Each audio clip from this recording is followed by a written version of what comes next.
यह शास्त्र विधिमुत्सृज्य वर्तते कामकारतः न स सिद्धिमवाप्नोति न सुखम न परां गतिम तस्मात् शास्त्रं प्रमाणं ते कार्याकार्य व्यवस्थितौ। श्रियः कान्ताय कल्याण निधये निधयेऽर्थिनां श्रीवेङ्कटनिवासाय श्रीनिवासाय मङ्गलम्। नमस्ते शारदे देवी काश्मीरपुरवासिनि त्वामहं प्रार्थये नित्यं विद्यादानं तु देहि मे। श्री सीतारामचंद्राभ्यां नमः। वाराणसी परपतिं भज विश्वनाथम।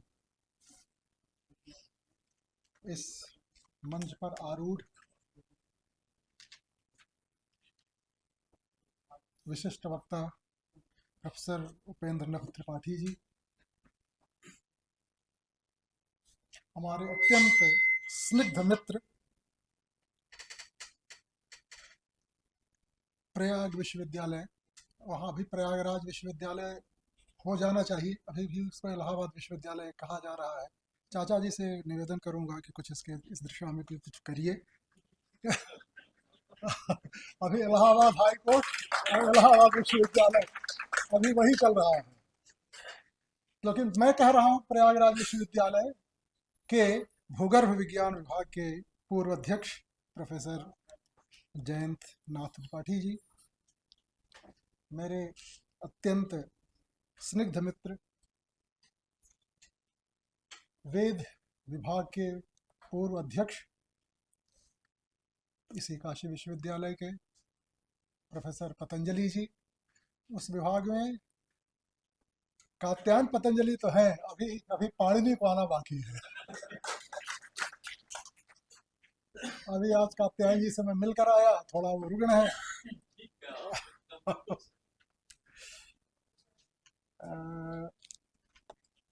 और मेरे अत्यंत प्रिय कुंज बिहारी शर्मा जी, इनसे मुलाकात एलबीएस में हो जाती है क्योंकि उस शोध समिति में मैं हूँ।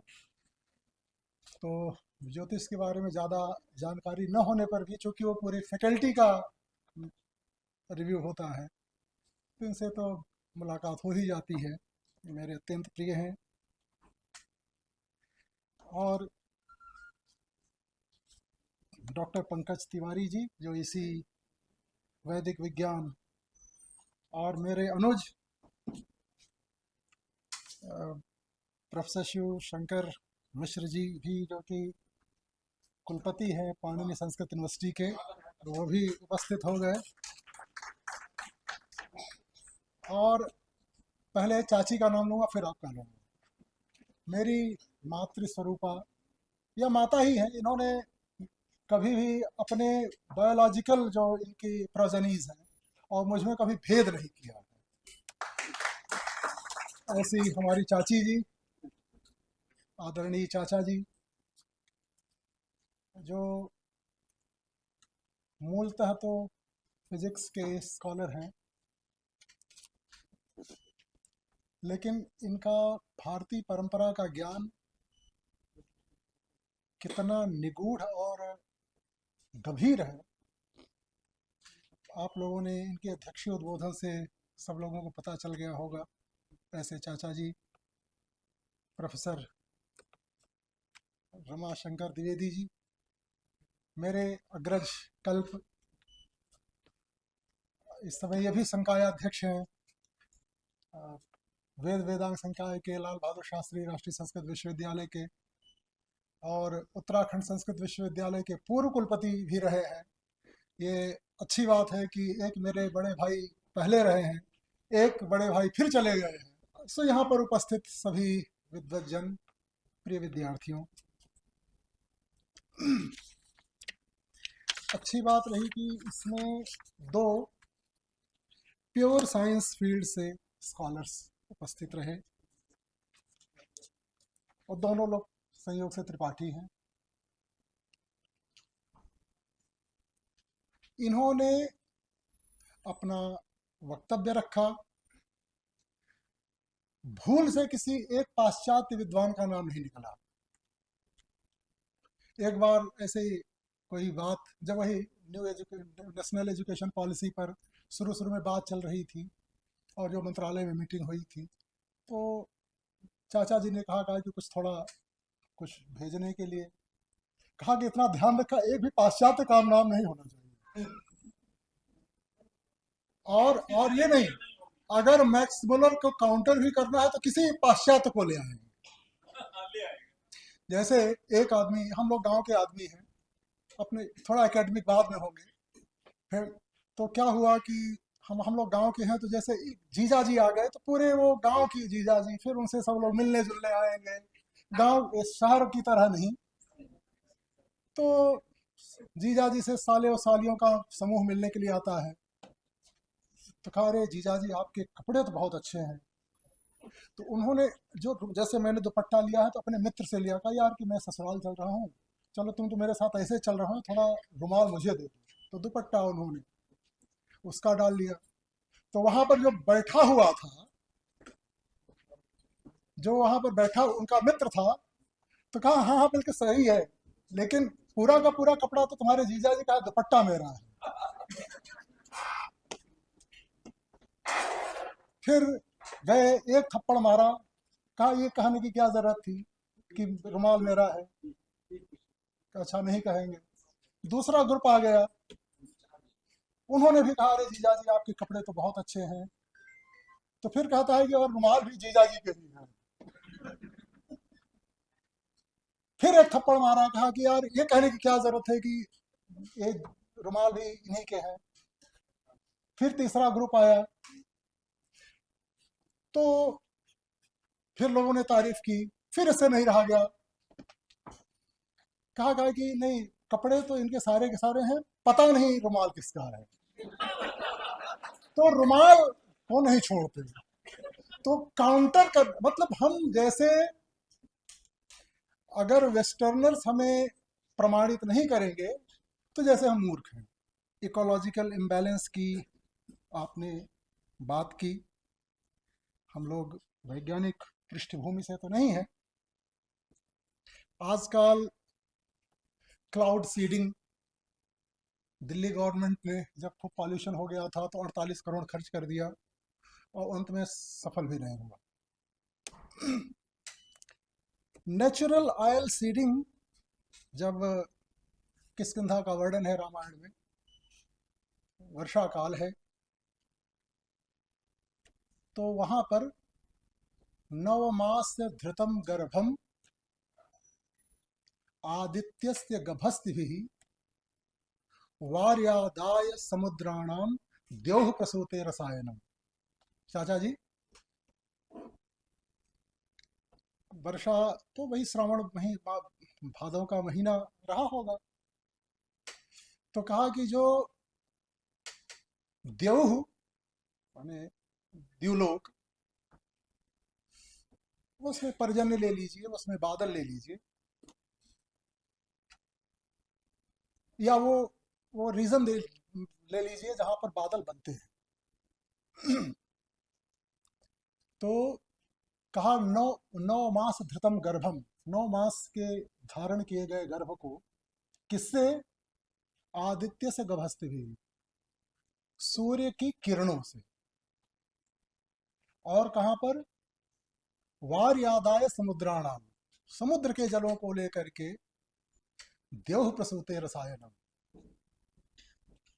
जो द्युलोक है वो रसायन की वर्षा कर रहा है। रसायन का मतलब, इस क्लाउड सीडिंग में किसी भी प्रकार के केमिकल रिएक्शन की, मतलब उसको, केमिकल रिएक्शन का मतलब यह है कि उसका जो एवर्स इफेक्ट नहीं पड़ता। और एक इष्टि है, कारीरी इष्टि, जो वैदिक हैं वो जानते होंगे, उसमें एक हर्ब ऑब्लेशन के रूप में, हविर द्रव्य के रूप में प्रयुक्त होता है। उसका नाम है वर्षाहु और वर्षाभू, दो। तो वर्षाहु का अर्थ होता है वर्षा को बुलाने वाला। तो एक बार की घटना है 79 के आसपास, और वहाँ पर नवरात्र में, जो शारदीय नवरात्र है, तो वहाँ भगवान का ब्रह्मोत्सव होता है 9 दिन। तो बहुत भीड़ होती है। एवरेज में 15 लाख लोग होते हैं वहाँ पर, उस पहाड़ में। और सारे के सारे तालाब सूखे हुए थे,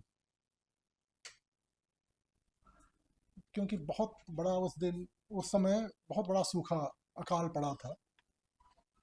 सारे के सारे उपाय, उस समय उतनी टेक्नोलॉजी भी नहीं थी कि टैंकर को, शायद आप उस समय गए रहे होंगे, हम लोग तो बहुत बाद में गए। इतना वहाँ पर ट्रांसपोर्टेशन भी इतना बहुत सोफिस्टिकेटेड नहीं था कि आप बहुत पहुँचा लें वहाँ तक। अंत में ये हुआ, फिर आगम सभा ने वहाँ निर्णय लिया कि कार्यरिष्ट की जाए, और कार्यरिष्ट होने के बाद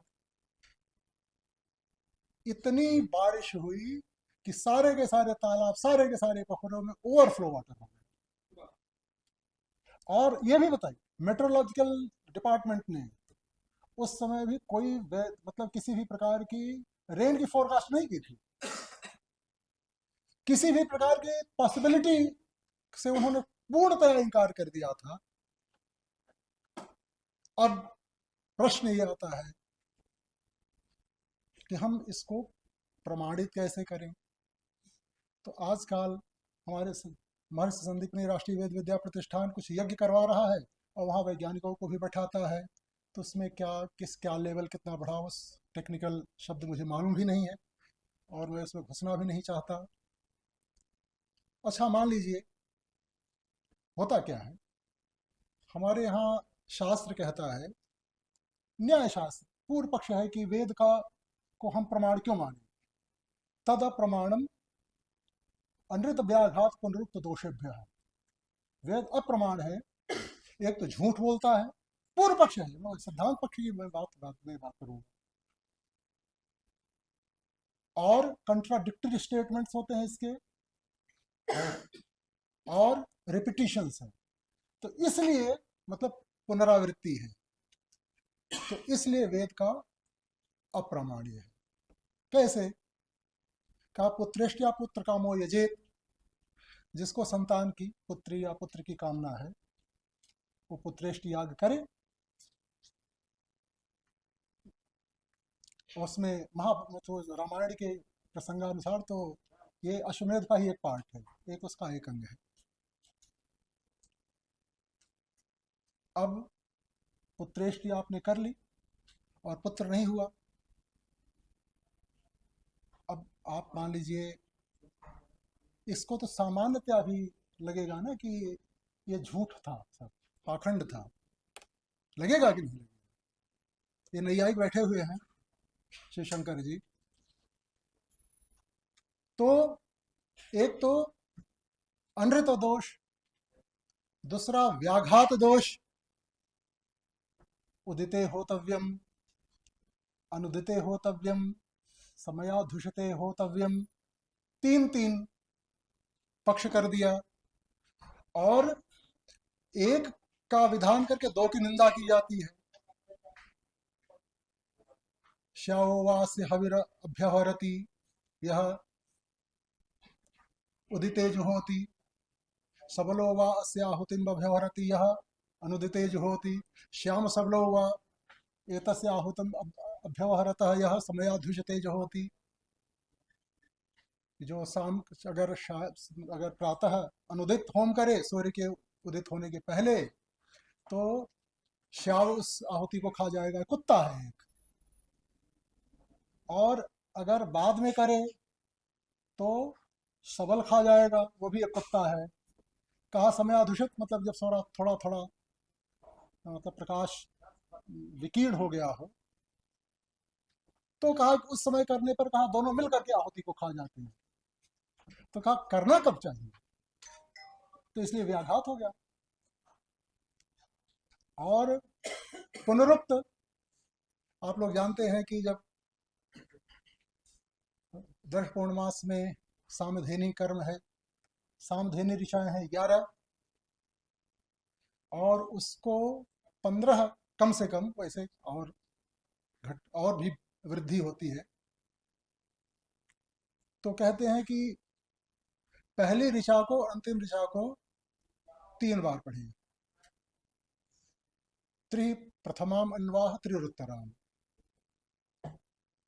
तो कहा कि एक बार में ही काम चल जाएगा तो फिर 3 बार कहने की क्या आवश्यकता है, तो इसलिए कहा अप्रमाण हो जाएगा। तो अब अप्रमाण तो इस प्रकार से हुआ। तो कहते हैं पुत्रेष्टि हुई, पुत्र नहीं पैदा हुआ, या पुत्री नहीं पैदा हुई। तो कहते हैं नहीं, ये तीनों बातें नहीं है। क्यों? तो कहा कर्म करते साधन वैगुण्यात, कर्म में विगुणता हो सकती है, साधन में विगुणता हो सकती है, कर्ता में विगुणता हो सकती है। इसमें बहुत लंबी व्याख्या नहीं करेंगे क्योंकि अब समाप्त भी करना है। तो उसके बाद एक एक का उन्होंने परिहार किया। अब बताइए कि वहां पर आपने कार्यरिष्ट की और उसके बाद वृष्टि नहीं हुई, तो वैज्ञानिक तो डिक्लेयर कर देंगे कि ये फ्यूटाइल प्रैक्टिस है। तो कम से कम हम अपनी बुद्धि को भी सोचना चाहिए कि क्यों हम उनके स्टैंडर्ड से, जिस प्रकार से जो प्रेस्क्राइब्ड प्रोसीजर है उसको फॉलो किए बिना इसमें अधा शयन करना पड़ेगा। हाँ, अब आप एक गवामयन होता है, ये इसको सत्र यागों की प्रकृति कहते हैं। तो 361 दिन का होता है, तो लगभग एक एक वर्ष हो गया। इसमें अपनी पत्नी अपने साथ ही होती है, लेकिन उसके प्रति बिल्कुल पत्नी भाव नहीं रखना पड़ता। आप तो कितना कठिन है। अब इन सब चीज़ों को नहीं करोगे, उससे कहोगे कि वेद में लिया करके तुरंत प्रकट करो सब कुछ।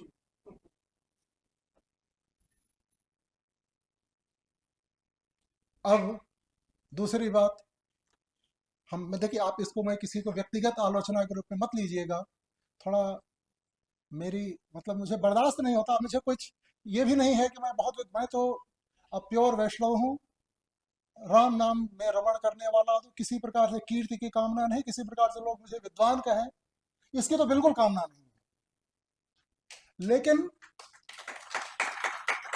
हमारे यहाँ एक सूक्ति है, यद्यपि कानो हानि परकीयाम चरति रासभे द्राक्षाम असमंजसमिति मत्वा मम चेखिद्यते चेतः। एक गधा है और अंगूर का खेत में चर रहा है आराम से, मेरा नहीं है, मुझे मिलेगा भी नहीं, लेकिन गधा चल रहा है, ये बात बर्दाश्त नहीं होती।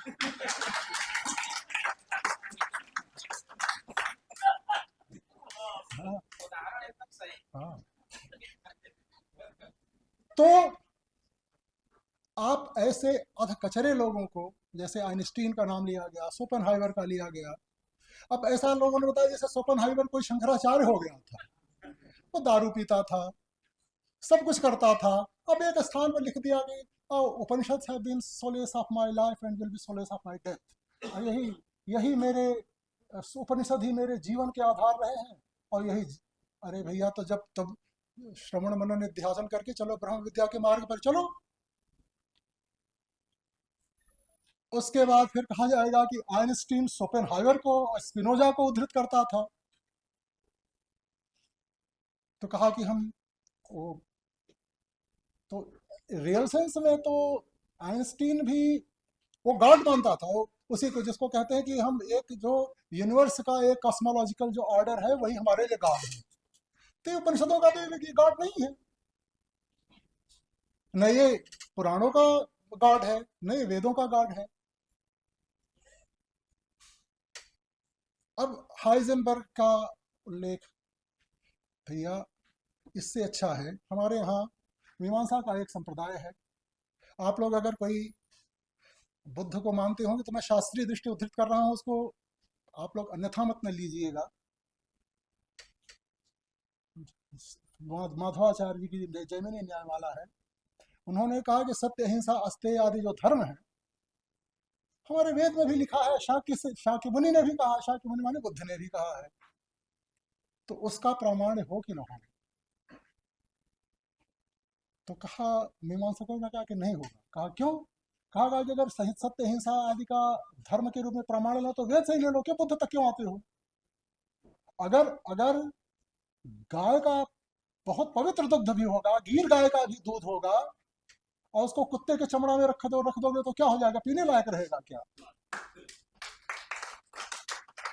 तो अगर लेना है तो वेद से लो, तो शंकराचार्य जी से लीजिए, रामानुजाचार्य जी से लिए, चैतन्य महाप्रभु जी से लीजिए। अब उसके लिए कि ये आवश्यक है कि हम एक कुछ,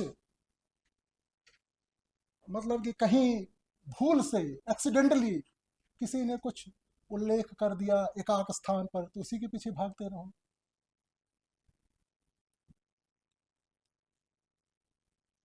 तो अच्छी बात रही कि दो बहुत उच्च स्तरीय विज्ञान के अध्येता रहे, लेकिन मेरा मन अत्यंत आप लोगों के प्रति कृतज्ञता से भरा है।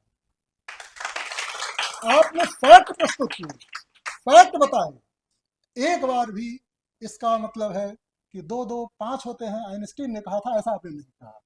अब ऐसे ही बात होती है कि वो इस पर प्रयोग करिए, कुछ संस्थाएं भी ऐसे कर रही हैं कि वो किस प्रकार से, चेरिश्ड चाइल्ड, चेरिश्ड चाइल्ड माने जो आपके, आप जिसका जैसा चाहते हैं वैसा बच्चा पैदा हो, तो उसमें डीएनए का में ट्रांसम्यूटेशन या कुछ इस प्रकार से करके, अ, और उसमें कहते हैं कि जो गृह सूत्र आदि में जो विधियां हैं, एक बार मैं थोड़ा उसका भी एक महिला आई तो कहा कि गर्भाधान विधि के बारे में जो है सर हमें थोड़ा बता दीजिए, वो जो स्पेशली मंत्र।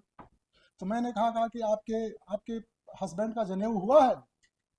कहा नहीं, जनेऊ तो नहीं हुआ है। तो मैंने कहा कि फिर वो कैसे मंत्र बोलेंगे? पांच, चार पांच जो मंत्र हैं वो तो आप विधि का पालन नहीं करेंगे।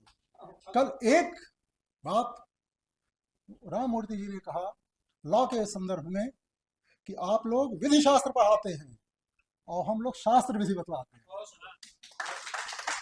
गीता में भगवान का यह शास्त्र विधि मुत्सृज्य वर्तते काम कार्यतः न सिद्धिम अवाप्नोति न सुखम न पराम गतिम तस्मात् शास्त्रम प्रमाणम ते कार्य कार्य व्यवस्थित। अब जो शास्त्र को प्रमाण नहीं मानेंगे, मनमानी करेंगे, यस्य कस्य तरोर मूलम येन केनापि पेशयेत् यस्मै कस्मै तो ज्ञात दातव्यम यद्वा तद्वा भविष्यति, वैद्य शास्त्र है। किसी चीज का जड़ ले आओ, किसी चीज से पीस दो, किसी को दे दो, कुछ न कुछ तो होगा ही। और दूसरी चीज, आज चाचा जी की बात, इनकी तो खैर हर बात मुझे बहुत अच्छी लगती है, लेकिन जो उन्होंने मेडिकल साइंस पर कहा, अभी 5-7 दिन पहले की बात है, एक न्यूज आई कि दिल्ली के एक बड़े हॉस्पिटल में 6 लाख रुपया के टेस्ट के बाद पता चला कि उसको सर्दी और जुकाम है,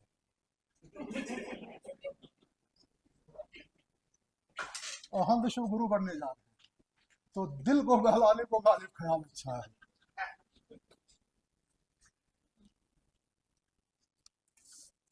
सृष्टि पर बहुत बातें हुई, स्त्री पुरुष के संबंध पर बहुत बातें हुई।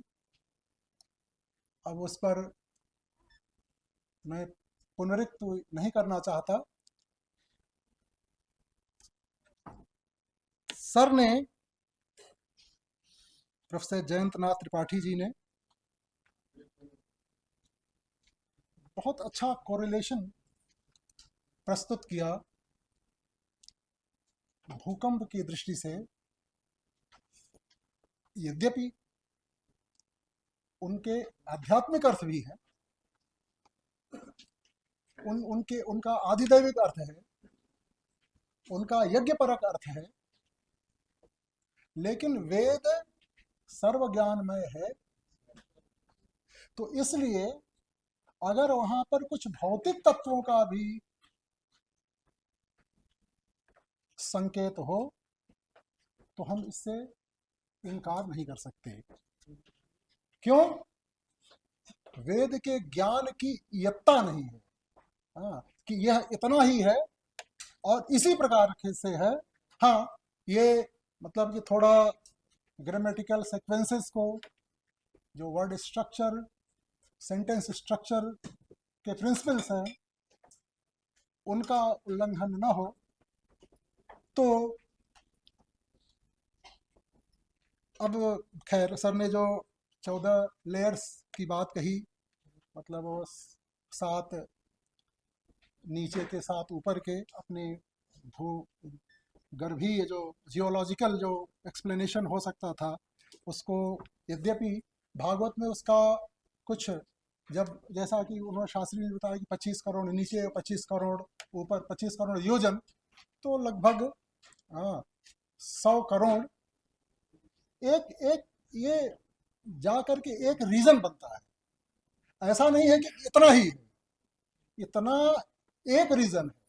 क्योंकि अध्यात्म रामायण में कौशल्या खुद राम से कहती हैं कि शरीरे तव दृश्यन्ते ब्रह्मांडा परमाणव तम ममोदर गर्भस्थ इति लोकान विडम्बसे, कि राम तुम्हारे शरीर में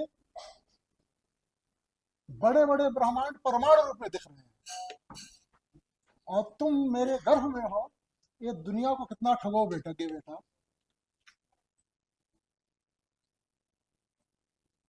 मतलब ये कितने विचित्र बात है कि अनंत अनंत कोटि ब्रह्मांड जिसके शरीर में परमाणु की तरह प्रतीत हो रहे हैं और वह मेरे गर्भ में है। तो अनंत कोटि ब्रह्मांड की बात, अब इसे साइंस भी मल्टीवर्स की बात करने लगा है। हाँ, अब क्या कहते हैं कि वो 3 ट्रिलियन गैलेक्सीज हैं लगभग, अनुमित ना, 3 ट्रिलियन गैलेक्सीज, अच्छा 9 ट्रिलियन गैलेक्सीज। अच्छा पहले 2-3 था, अब वो भी लगभग वैसे ही ऐसे ही है, ऐसे चलते रहते हैं। पहले 2-3 ट्रिलियन का बढ़ा दिया संख्या, उनको लगा कि हाँ हो। अरे आपके आपके सर पर मैं कह दूं हाँ कि 1 बिलियन बाल है, सही है, हाँ, सही है, सही है। हाँ हाँ, सर ने जो ये एक बात कहा कि वो पाक के अनंतर जो वस्तुओं में पहले रेडिश उसका कलर होता है, फिर उसके बाद नीला होता है, फिर अंत में शुक्ल हो जाता है, ये बिल्कुल न्याय शास्त्र में नैयायिक है। भास्कर शुक्ल जो है वो तेजस का रूप माना जाता है। तो ये बिल्कुल आपकी बात शास्त्रीय दृष्टि से भी पूर्ण समर्थित है। और हो गया, अच्छा तो ठीक है। अब आज, हाँ, और हाँ ये है, ये जरूर है कि सर आपका जो जो अर्थक्वेक साइंस है, सिस्मोलॉजी या सिस्मोग्राफी जो भी कहते हो, वो भारतीय पुलिस की तरह है। जब कत्ल हो जाएगा तब पहुंचती है तो छानबीन करने के लिए कि क्यों हुआ। इसीलिए वही वही वही हाँ, तो खैर अभी कहने को तो बहुत कुछ था, और अभी तो मैंने उपक्रम ही किया था, अभी उपसंहार तक पूरा का पूरा बाकी है। लेकिन बस अब चूंकि समय की मर्यादा है, बस इन्हीं शब्दों के